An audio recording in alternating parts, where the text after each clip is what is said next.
Olá! Na aula de hoje, nós vamos começar o nosso estudo de gramática, um assunto que é novo para a segunda série, né? Porque é a primeira vez que nós estamos começando com o assunto gramatical, porém, é um assunto velho, pelo fato de vocês já terem visto alguma coisa no ensino fundamental.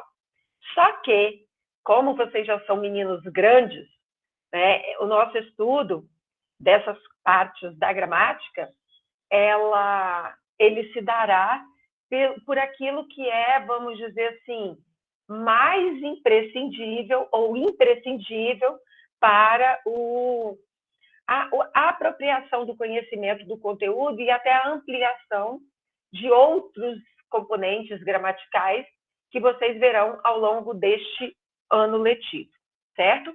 Bom, eu vou começar do começo.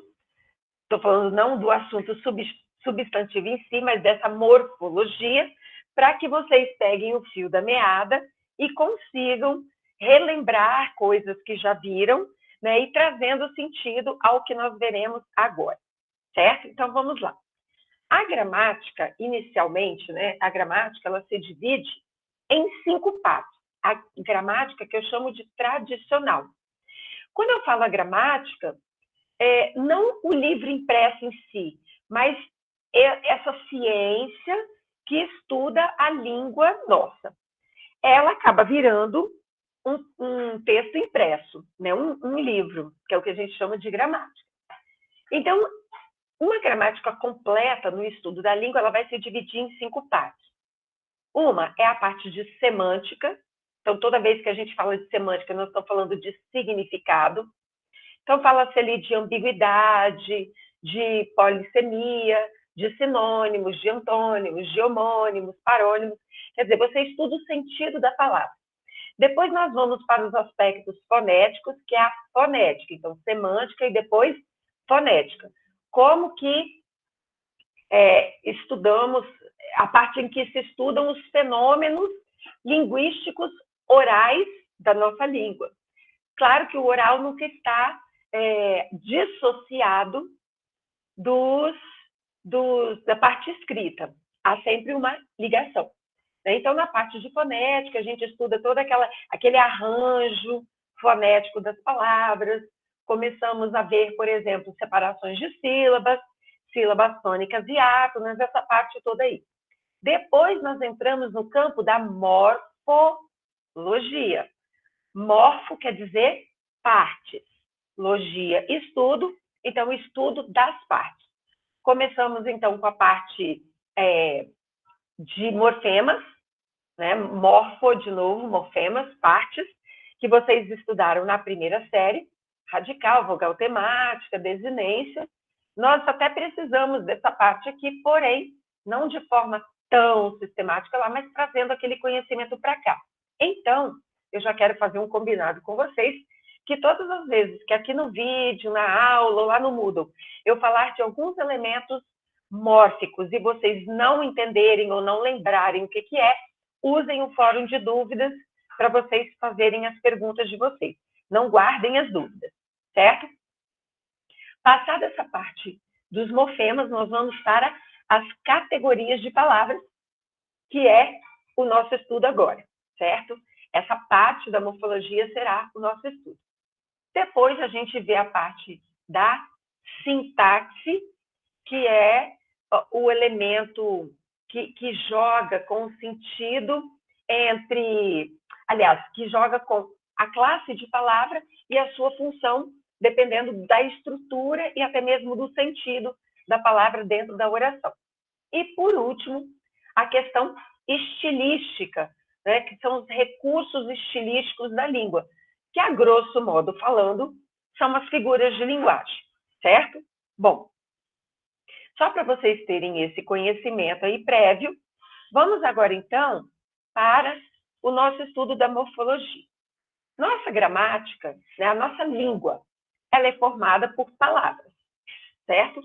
Tudo aquilo que nós estamos usando para a comunicação da ordem verbal é palavra.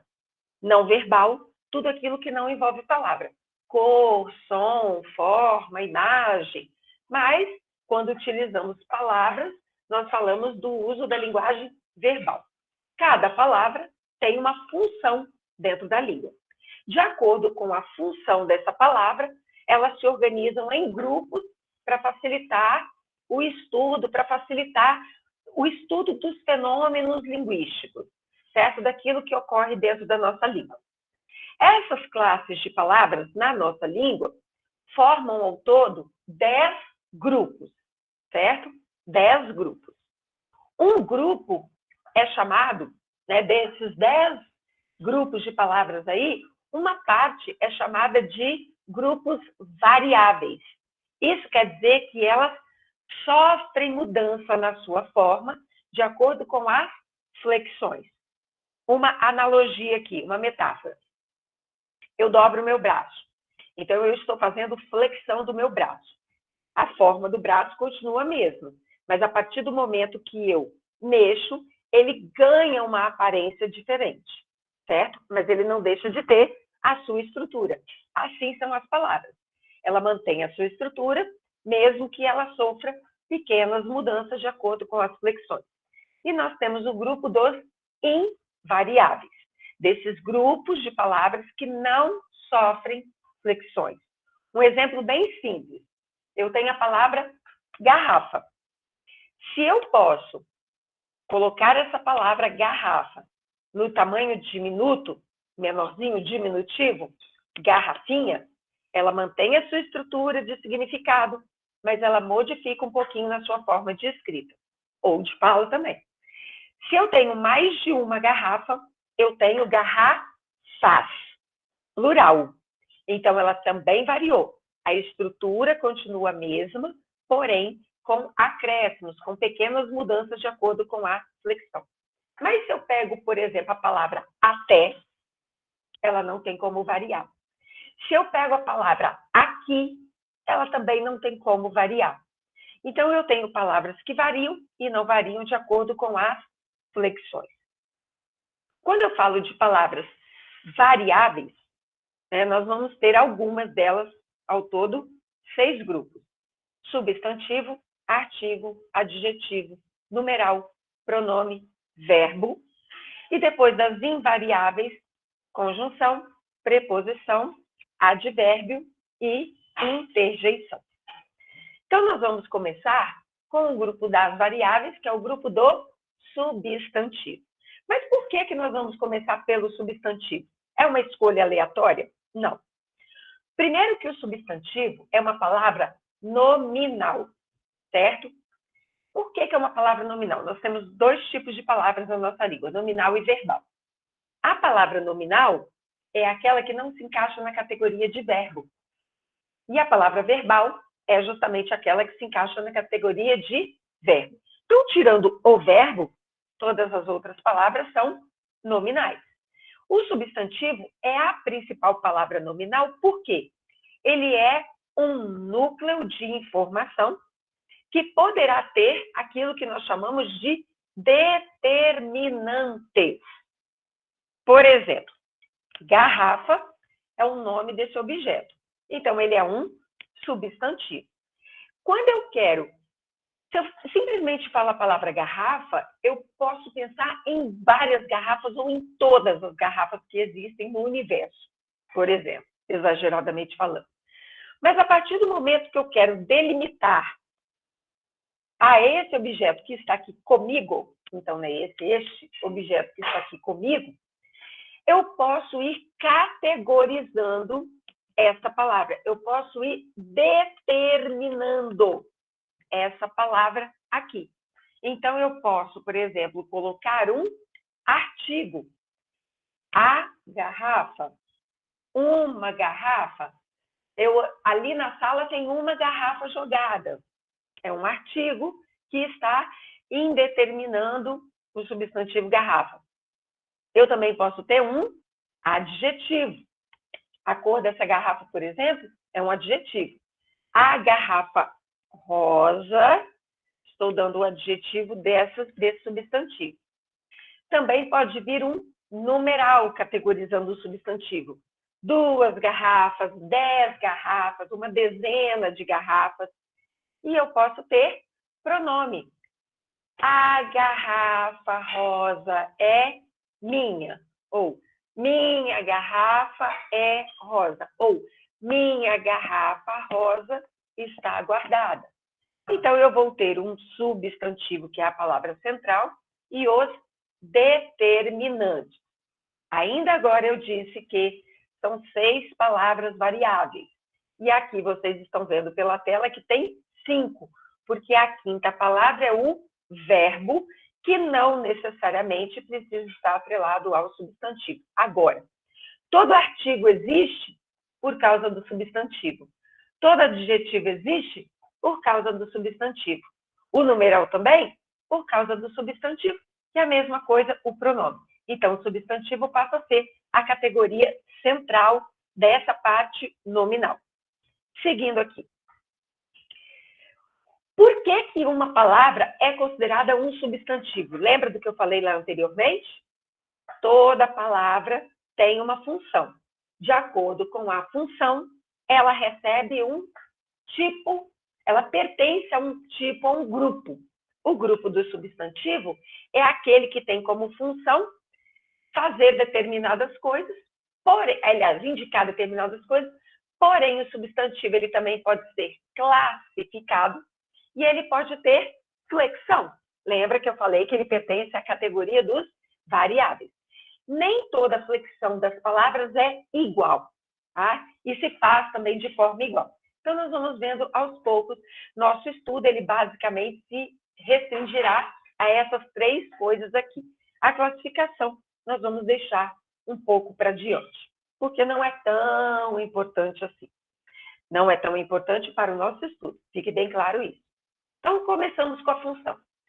Para que serve um substantivo? Ele serve para dar nome a tudo que existe à nossa volta, a tudo. Desculpa, gente, eu esqueci ali, estou vendo que eu esqueci de tirar o númerozinho. É porque isso faz parte do livro didático. Mas como vocês não estão com o livro didático, não faz sentido eu colocar aqui. Então, eu esqueci de tirar. Mas, só para vocês se localizarem. Então, uma função é para nomear tudo. Tudo que está à nossa volta e tudo aquilo também que eu trago comigo, se eu dou nome, eu estou utilizando um substantivo. Então, por exemplo, aos meus sentimentos, sentimento de alegria, tristeza, decepção, ódio, raiva, amor, tudo isso é também substantivo. Eu nomeio tudo que está à nossa volta.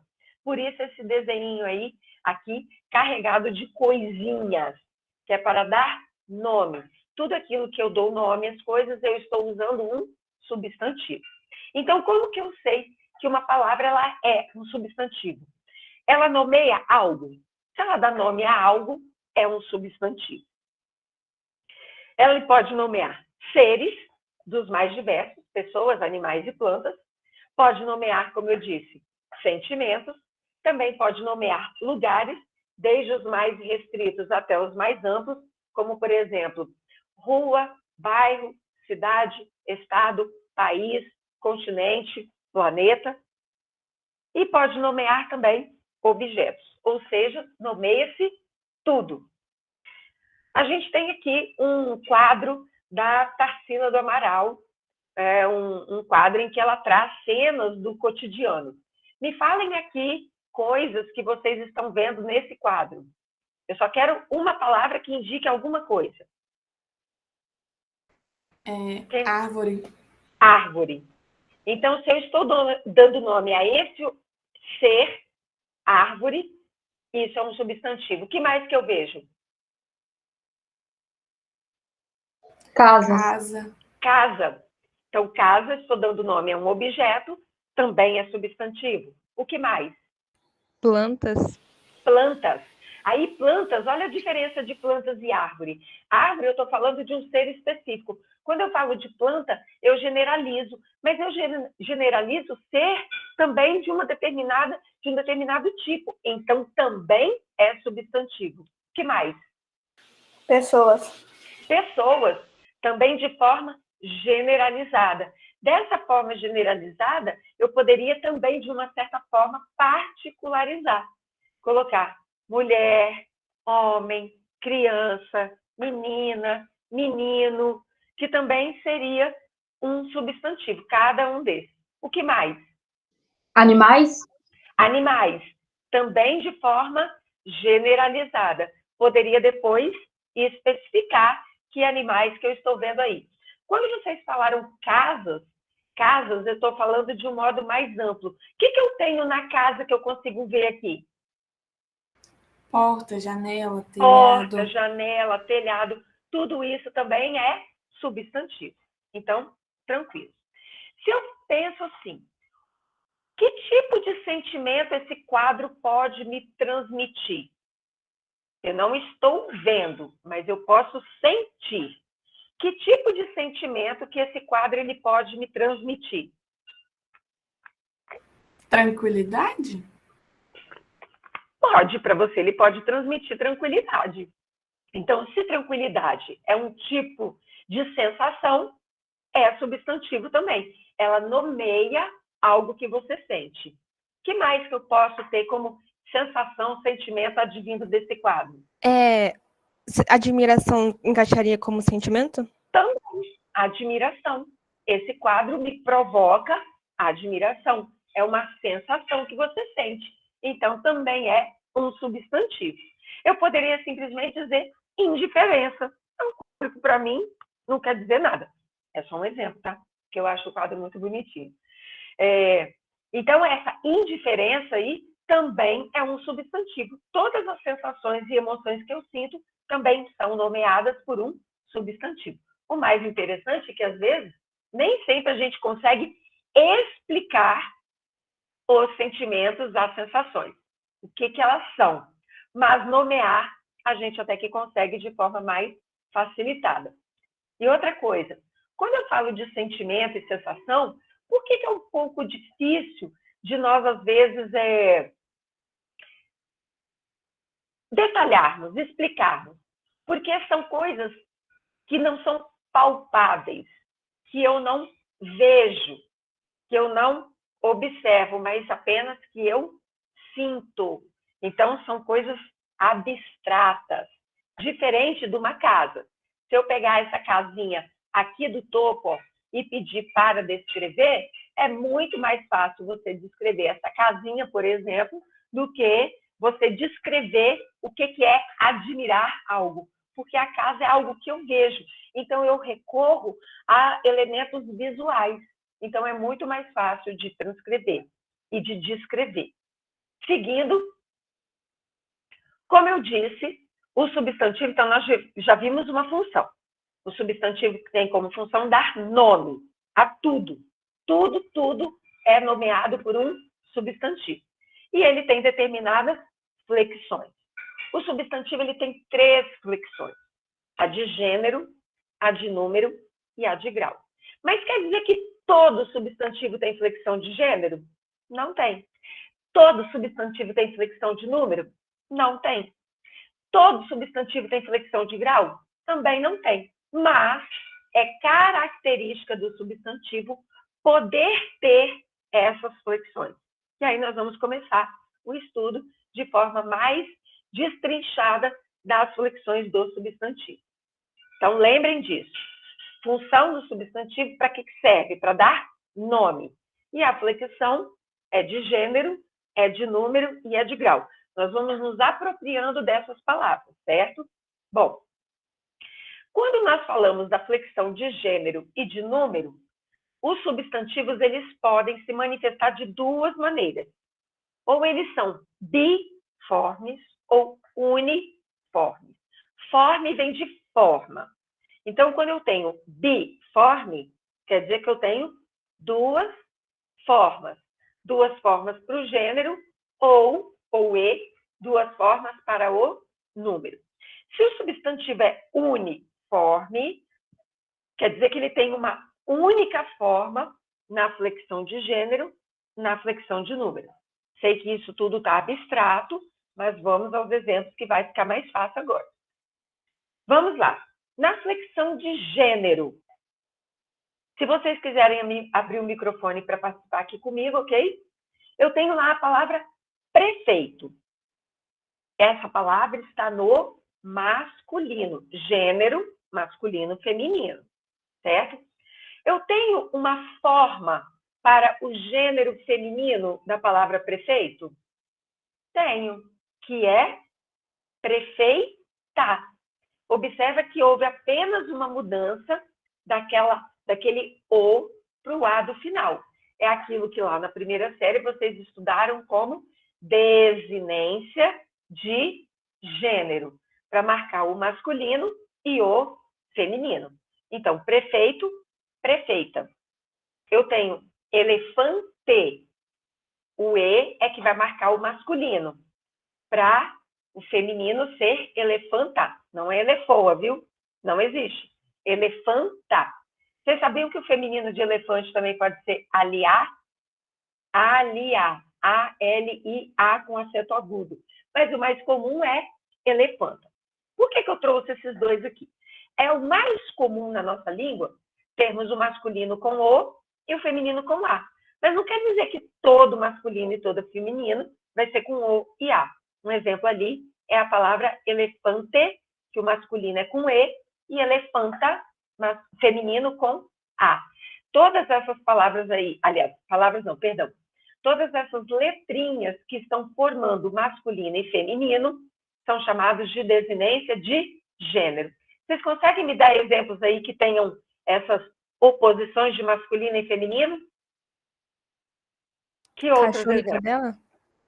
Agora vamos lá. Cachorro, o feminino de cachorro não é cadela. Cachorra. Isso. Cadela é feminino de cão. Olha, cão, mas o exemplo vai dar certo. Cão, A, tio e o O. Cadela. Mesmo que tenha um A no finalzinho, mas houve uma mudança muito grande na palavra, que não foi só colocar um A igual prefeito e prefeita, cachorro e cachorra, mas não deixa de ser flexão de gênero. Estão entendendo? Então, nós temos aquilo que a gente chama de modelo, vamos aprender uma palavra bonita, ou então relembrar, paradigma. Nós temos um paradigma, que é O para o masculino e A para o feminino, mas nós temos várias outras formas de masculino e feminino. Que mais que vocês me dão como exemplo desse par de masculino e feminino? Gato e gata? Isso, gato e gata. Segue o paradigma, inclusive, né? Igual cachorro e cachorra. O Boi e A. e vaca. Isso, então olha só. No caso do boi, ele nem acaba com O, né? E vaca, ele acaba com A. Mas eu não fiz, por exemplo, a oposição de boi e vaca apenas com A, que ali aparece. Então, até como curiosidade, aquele A da vaca não é considerado uma desinência de gênero, porque para ser uma desinência de gênero, tem que fazer o masculino e o feminino em oposição. A em oposição a O, A em oposição a E. No caso de vaca, eu tenho uma palavra toda diferente. Não existe vaco e vaca. Ela é toda diferente. Então, aquele Azinho do final da vaca é o que a gente chama de vogal temática, tá? Então, para ser desinência de gênero, tem que fazer oposição. Cachorro, cachorra. Gato, gata. No cão e na cadela, por exemplo, não é desinência de gênero, porque nós temos uma mudança total ali. Então, é uma também vogal temática, tá? Só para vocês verem a diferença. Quando eu tenho, então, uma forma para o masculino e uma forma para o feminino, é o que eu chamo de substantivo biforme no gênero. Ele tem uma forma para o masculino, uma forma para o feminino. Mas, se eu pegar a palavra estudante, como que eu chamo um menino que está estudando? Eu digo que ele é um estudante? E se for uma menina? Você é uma estudante? Também não muda. Então, a palavra estudante é uma só, tanto para o masculino quanto para o feminino. Como que eu faço a oposição, então, para eu diferenciar um estudante que é um menino e um estudante que é uma menina? Como que a gente faz isso? Usa Eu um acho que é artigo, né? artigo, né? A menina ou Isso. menino. Exatamente. Eu ponho artigo. Então, tá vendo como eu não posso estudar substantivo sem estudar artigo junto? Eu preciso do artigo, não é o caso do prefeito e da prefeita, do elefante e da elefanta, mas na hora do estudante e da estudante, eu preciso do artigo. Assim como eu tenho a palavra dentista. Se o dentista que eu vou é um homem, eu digo que eu fui ao dentista. Mas se foi uma mulher, eu fui a dentista. Eu posso usar pronome também. Se o dentista que cuida dos meus dentes é um homem, eu digo que é meu dentista.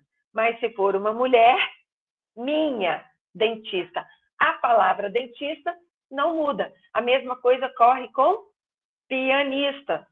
O pianista, a pianista. Agora, por exemplo, se eu pego advogado, advogado, eu sei que é um homem. Advogada, eu sei que é uma mulher. Professor, eu sei que é um homem. Professora, eu sei que é uma mulher. Esses aqui eu chamo de uniforme, porque eles não variam. Então, eu tenho estudante para masculino e para feminino. Jovem, masculino e feminino, certo? Não muda. Então, são chamados de substantivos uniformes. Agora, gente, não confunda meu objeto aqui de novo, garrafa. Por quê? Uma coisa é gênero da palavra, outra coisa é sexo do ser. Às vezes, o gênero indica o sexo, mas nem sempre. Então, por exemplo, eu tenho a palavra garrafa. Qual o gênero da palavra garrafa? Se eu for pensar um artigo, eu vou dizer a garrafa. Então, é gênero feminino. Mas a garrafa tem sexo? Não, porque isso é próprio de seres vivos, e ainda nem todos, né?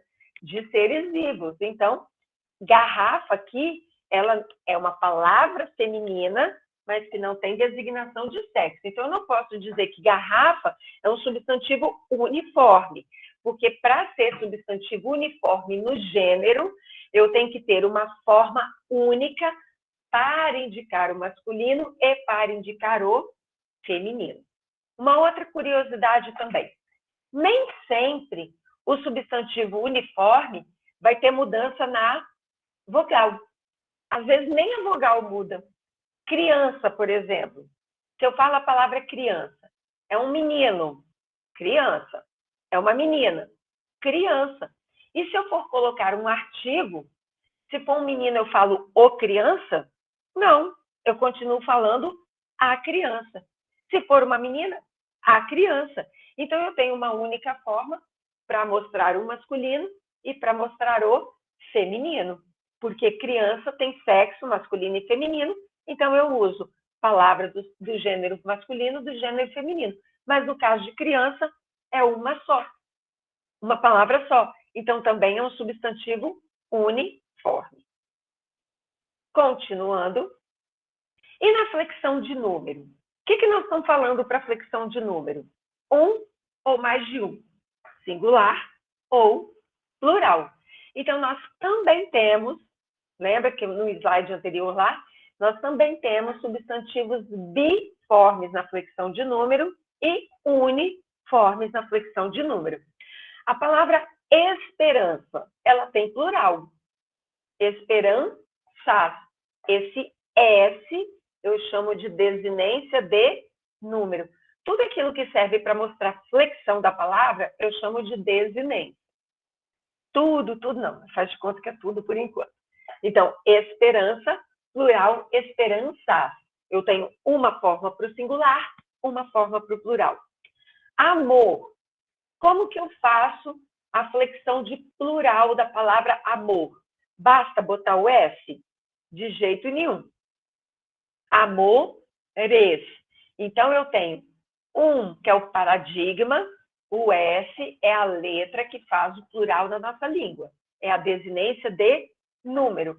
Mas nem todo plural é feito apenas com a letra S. É o caso de amor, amores. Se eu pensar, por exemplo, anel, plural de anel, anéis. Não basta eu acrescentar o S em anel. Eu tiro o L, ponho um I e um S, para daí sim eu ter o plural. De qualquer forma, em quaisquer dessas circunstâncias, eu tenho uma forma para o singular, uma para o plural, então isso é um substantivo biforme. Mas, assim como nem todo plural eu faço só com S, nem toda palavra que tem S também está no plural. É o caso da palavra lápis. Se você tiver só um desse objeto, você vai dizer o lápis. Um lápis. Mas se você tiver mais de um, os lápis. Dois lápis. Então, masculino e feminino, aliás, desculpa, singular e plural não se faz com a mudança da palavra, mas também com a presença de artigo ou outro determinante qualquer. Porque lembra que eu tenho como determinante artigo, adjetivo, numeral e pronome. O mais comum é o artigo, mas não precisa ser só ele. Se eu usar, por exemplo, um pronome indicando posse, meu lápis, meus lápis, a forma lápis nunca vai variar, certo? Ônibus, mesma coisa. Para eu chegar à escola, eu tive que pegar um ônibus. Já meu colega teve que pegar 2 ônibus. Eu usei a palavra colega. Colega é uniforme no gênero. O colega, a colega. Não varia. Estamos falando de número, o ônibus, os ônibus. Então, eu tenho uma única forma para o singular e para o plural. Eu chamo de substantivo uniforme. Então, recapitulando, quando a flexão é de gênero, nós estamos falando de masculino e feminino, eu tenho substantivos que possuem 2 formas, uma para o masculino, uma para o feminino, chamados de biformes, que é essa telinha aqui atrás. Mas eu também posso ter uma forma única para masculino e para feminino, são os chamados de substantivos uniformes. Quando eu vou para o número, que é singular e plural, eu também posso ter uma forma para o masculino, aliás, perdão, segunda vez que eu erro, uma forma para o singular e uma forma para o plural, que é o que eu chamo de substantivos biformes, mas eu também posso ter uma forma para o singular e uma única para o plural, que eu chamo de uniforme. A outra é a flexão de grau. Não vou ficar entrando em tantos detalhes na flexão de grau, mas quando eu falo de flexão de grau, eu tenho um substantivo que está no grau normal, que se eu quero ampliar é aumentativo e que se eu quero diminuir é diminutivo. A linguagem oral faz com que nós façamos aumentativos e diminutivos de qualquer maneira, tá? De qualquer maneira. Mas, às vezes, na dúvida, é melhor que nós usemos uma forma que a gente chama de analítica. Daqui a pouquinho eu explico melhor. Eu tenho a palavra casa, ela está no grau normal. Se eu quero aumentar ou diminuir, casinha, casarão. A palavra casebre, ela também pode ser considerada uma flexão de grau diminutivo. Só que quando eu falo casebre, ela não indica apenas tamanho. Tem outros significados que estão ali por trás. Quando eu uso casinha, casebre e casarão, eu estou usando uma forma sintetizada. Sintetizada quer dizer uma única forma. E aí eu chamo a atenção, lembra que eu falei ainda agora, que aquelas partes que indicam flexão são sempre chamadas de desinência, mas não era exatamente sempre, porque o inha, o ebre e o urão, que é mais o ão nessa maneira que é o urão, eles são chamados de sufixos, mas são detalhes, tá? Não precisa ficar, nossa, eu não sei, lembro o que é sufixo. Vamos aos pouquinhos relembrando. São aquelas formas que, como o nome já está falando, sufixo, ele só tem sentido junto com fixo a uma outra palavra. Na dúvida, quando você não souber fazer a forma sintética, use a forma analítica. Casa pequena, casa grande. Garrafa, por exemplo, normal. Se eu quero fazer o diminutivo, garrafinha, mas eu também posso falar garrafa pequena. Garrafão. Garrafão já ganha outro sentido. Garrafão de vinho, por exemplo, ou garrafão de água. Não deixa de ser uma garrafa grande, mas ele ganha uma outra conotação, que não é só uma garrafa grande, porque se eu tiver essa garrafa aqui, que é de meio litro, de 1 litro, eu também chamo de garrafão. Aí alguns vão dizer garrafona. Então, ficou na dúvida? Usa garrafa grande, que é melhor do que ficar nessa confusão toda aí. Mas a flexão de grau, por enquanto, não vai ser, sim, o nosso estudo. Se houver uma necessidade depois, né, de detalhar mais o estudo de flexão de grau, a gente faz isso. Por hora, fica a dica. Está na dúvida de usar a forma sintética? Use a forma analítica. É melhor do que ficar criando formas que não existem. Como eu disse, na linguagem popular, isso vai ser aceito, na linguagem informal, isso vai ser aceito normalmente, sem problema nenhum, ok? Mas o que interessa principalmente para a gente é perceber esse fenômeno aqui, dos substantivos uniformes e dos substantivos biformes na flexão de grau e na flexão de número. Perguntas?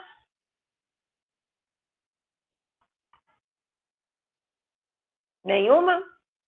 Então, vou encerrar a nossa gravação aqui.